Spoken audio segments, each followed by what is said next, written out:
ya harus kuat iman lah. Aku di negara tapi iman harus kuat. Peradi itu kan memang dari awal itu peradi sebelum pecah itu kan. Jadi Om, kami kesini itu tugas dari kampus untuk menanyakan tentang profesi advokat Om. Iya. Ya, jadi tugas ini nih kayak lebih untuk menggali lebih dalam lah tentang profesi advokat itu apa, terus bagaimana pendidikan advokat itu, Ya. kemudian fungsi advokat itu untuk apa saja gitu. Advokat ini kan mata kuliahnya ada mata kuliah untuk khusus advokat ada nggak? Belum ada. Oh, belum ada. Itu kan semuanya itu ada di buku tuh advokat itu semua itu. Undang-undang advokat apa sih itu ada semua. Advokat ini kan tugasnya kan jadi konsultan hukum, jadi penasihat hukum, kan jadi legal perusahaan bisa. Tugasnya ya mencari keadilan, membela kebenaran, gitu. Itu berhadapan sama aparat dari hakim, jaksa, kepolisian, sampai aparat Pemda yang ada masalah sama kita. Karena di situ kan di surat kuasa itu kan kita untuk semua di sana untuk menghadap.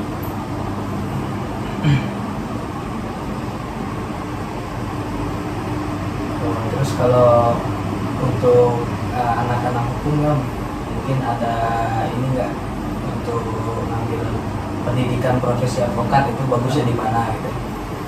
Kan banyak kan Om ya organisasinya. Kalau saya itu di Peradi itu kan memang dari awal itu Peradi sebelum pecah itu kan. Jadi pengacara itu ya harus kuat iman lah.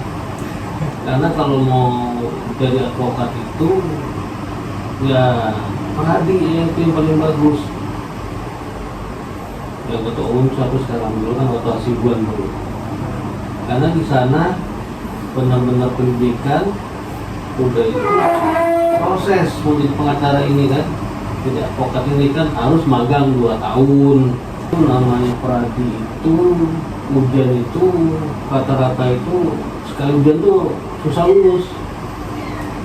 Nggak semua bisa lulus sebenarnya. Enggak semua bisa lulus. Peradi itu benar-benar ketat itu Peradi itu. Saya aja Peradi itu 2 kali ujian baru saya lulus. Pengacara Peradi itu tahu aturan dan itu banyak beradab. 20 tahun saya jadi pengacara. Saat ini ya saya udah benar sudah mulai berkurang lah saya ini. Kita memang diajarin itu kita harus bertanggung jawab sampai selesai urusan perkara itu deh. Jadi kita bicara sampai punya perkara, seperti kita pengennya ya pakai prosedur lah jadi pengacara itu. Ya, Peradi itu kan, Peradi itu orang yang punya ijazah palsu itu ketahuan. Karena dalam Peradi itu kan diberitahu akan dilaporin pidananya kalau seandainya ijazahnya palsu. Oh, itulah Indonesia itu, makanya ada undang-undang advokat yang mau diperbarui ya. Mudah-mudahan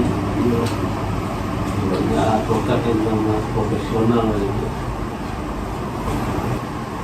Berarti Om, jadi advokat tuh memang benar-benar harus menjaga kode etik sebagai advokatnya. Ya Ada harus klien. itu kode etik itu.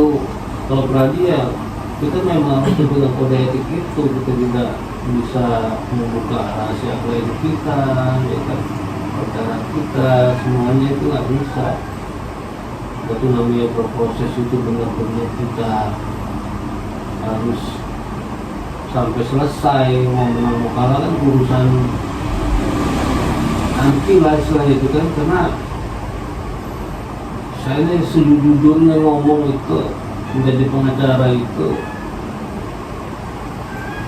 sebenarnya kalau kita orang jujur kita nggak akan kaya.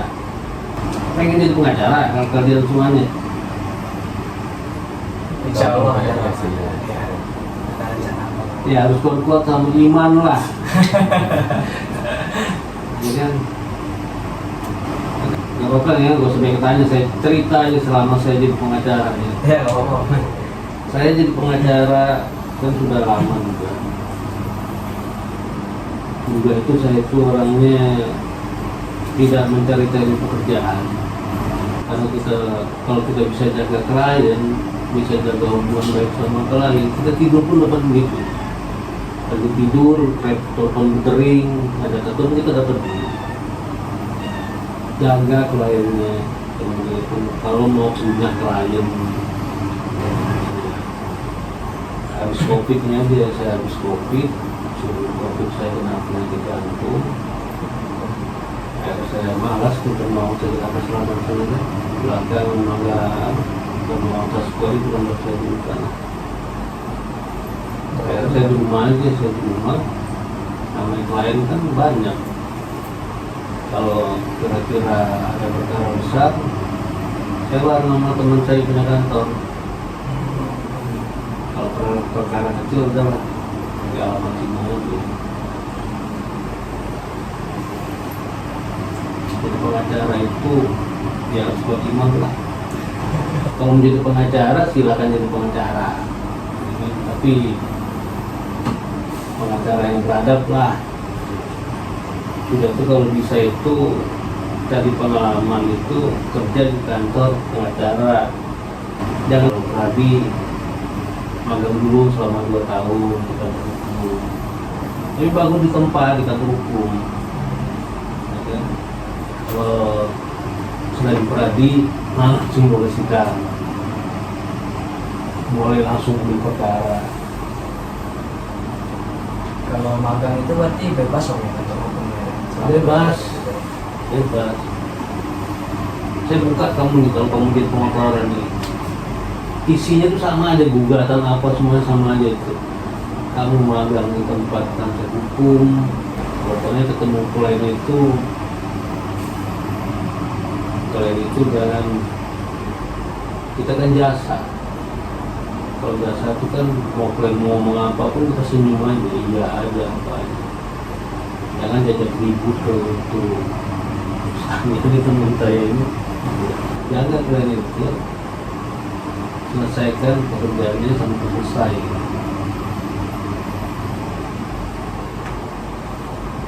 Tapi harus banyak sharing sama yang senior, yang malu-malu bertanya.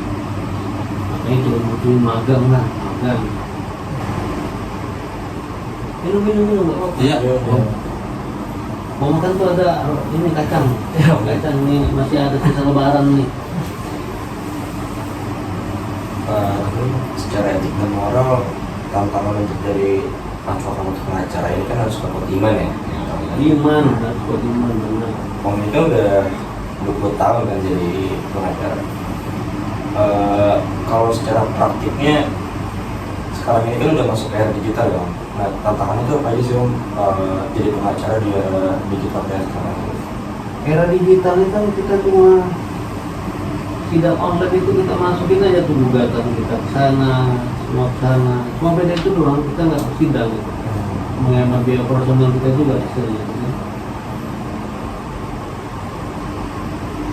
Tantangan cuma itu aja, tantangan itu. Pokoknya kamu harus banyak belajar tuh, ada buku masalah advokat itu, ada masalah aturan apa semuanya. Sama klien itu penting jaga, klien itu jaga. Benar tantangan untuk digital tuh enggak ada tantangan. Kan ada di e-code itu kan, untuk Mahkamah Agung itu kan.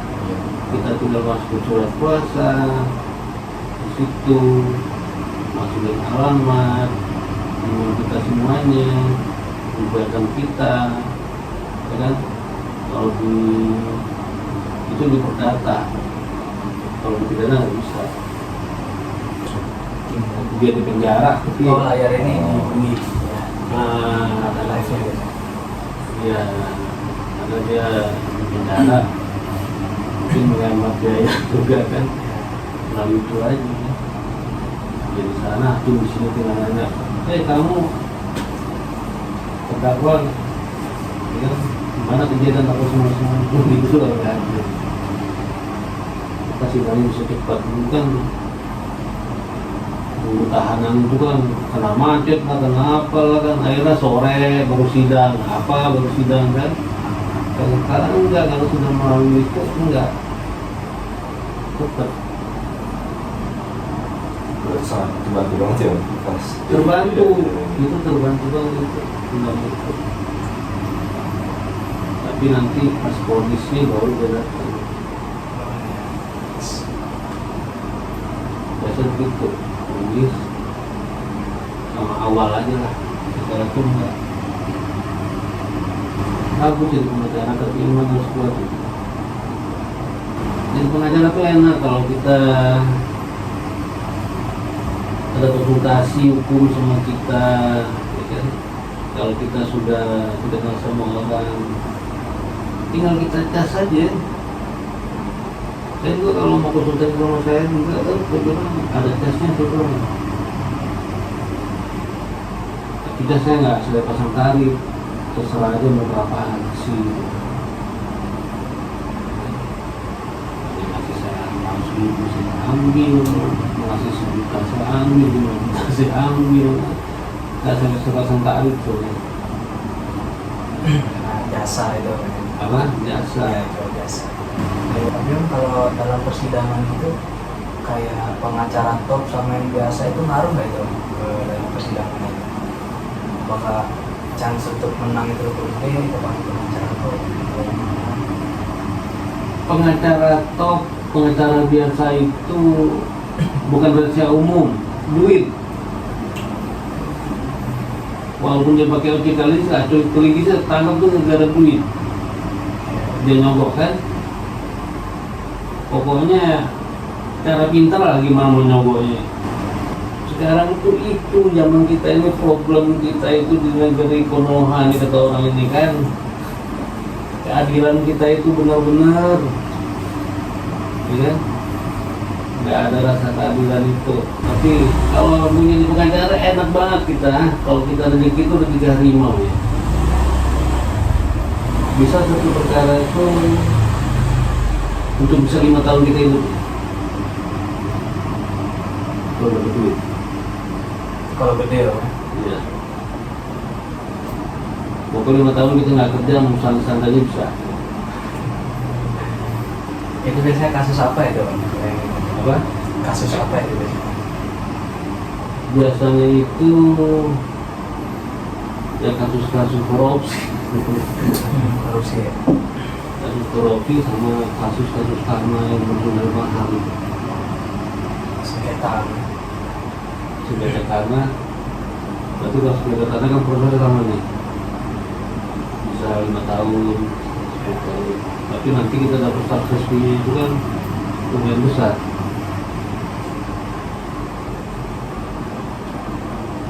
Bisa lah kita mau nongkrong bertahun tahun. Tapi kamu masih muda-muda nih, kamu udah kumpulin duitnya banyak-banyaknya. Kalau saya enggak, saya dapat duit nih, misalnya 1 M, ya kan? Terus saya santai aja gitu. Nanti anak 1 M itu bisa 5 tahun hidup saya, 1 tahun hidup saya. Sampai 15 juta, ya saya santai aja. Orang lain tak takut, sudah takut. Ini rezeki.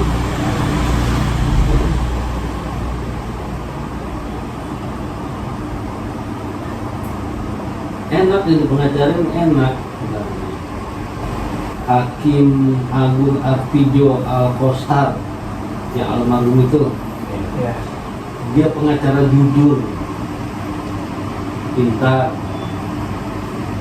kalah terus dalam perkara. Makanya pas jadi hakim agung dihajarnya itu koruptor semua sama dia. Tapi dia tuh pengacara dulu ya.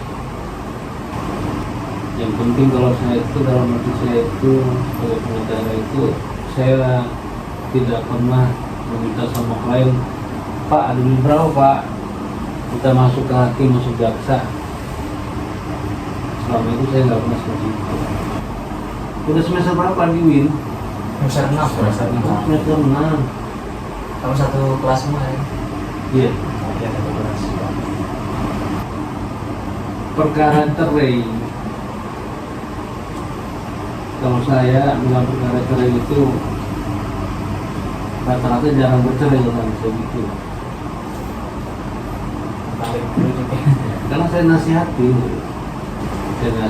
kasihan sama anak-anak. Kalau seandainya orang tuanya bercerai, itu kan nanti darahnya jadi kotor sih. Tapi kamu jujur supir, maksudnya apa dari kotor? Bapak ibu cerai, itu punya anak dulu lagi. Belum ke anak ya. Iya, itu biar apa? Istrinya suaminya kan, misalnya kan kawin lagi, biarin aja lah suami kawin lagi sendiri. Yang penting kan jatah tetap. Kayak ngerti nggak ada. Kalau seandainya itu kita ngerti, baru saya urus perceraian itu. Karena laki-laki nggak benar kita ngerti itu sih. Tapi ada bukti. Kan kasihan anak-anak sih. Itu banyak tuh, saya rujukin begitu. Itu pengalaman saya loh. Karena kan kita dosa menceraikan orang semua itu. Banyak negara nggak mau ngurus perceraian. Kalau saya bukan nggak mau, kalau kita bantu, saya bantu. Ya. Tapi sebelumnya saya kasih nasihat dulu, saya temuin suaminya. Itu kalau jadi pengacara cerai seperti itu. Sekarang pintar nggak kita ngobrol sama klien? Nggak terlalu pusing. Kita dibayar, ya kan? Kita mau bayar orang juga, kita dibayar dulu. Tapi kita, tapi harus mental kuat itu pengacara itu. Kalau nggak punya mental jangan, gitu. Apalagi kalau pembebasan atau apa, itu berhadapan sama masa. Kasus pembunuhan saya pernah itu. Korban itu kalau melihat kita itu seperti kita tuh membela pembunuh, bawaan mau marah mau apa itu. Teman saya udah takut semua. Mau sidang kabur, mau sidang baru masuk ke ruang sidang. Takut ini masa yang di luar ya. Iya, tapi mereka heran sama saya. Saya nggak ada takut-takutnya, karena saya ngobrol sama pihak korban. Sama pengacara korban saya ngobrol. Gak usah takut kita, karena kita gak ada hubungannya kok. Kita cuma disuruh bekerja untuk melihat fakta sebenarnya gitu. Saya pernah mengurus kasus pembunuhan seperti itu. Saya pernah bebasin orang juga, bebasin koruptor juga.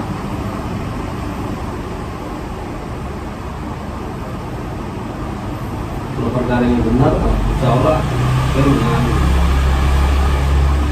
Dan fakta ini, fakta persidangan ini dengan saksi-saksi itu.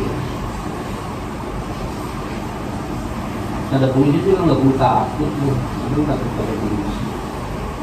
Gitu. Dia tuh pengacara-pengacara di hukum banyak kok, mungkin takut kalau berlaku di propam itu. Ada kan sekarang nih aplikasi presisi Polri itu kan, soal perkara kita nggak jalan apa semuanya. Mungkin alamin pasal-pasal jurisprudensi itu dilihatin sama semua itu dibaca. Hari itu ada juga dapat buku dari Mahkamah Agung banget. Dan kasih sama Hakim Agung. Yang lagi saya kasih. Kenapa? Pengacara bagus. tapi justru pengacara seperti itulah sebenarnya. Pokoknya jadi pengacara yang komit sama teman, komit sama pekerjaan, jangan sia-siakan klien, jaga terus hubungan baik sama klien, jangan dikit minta.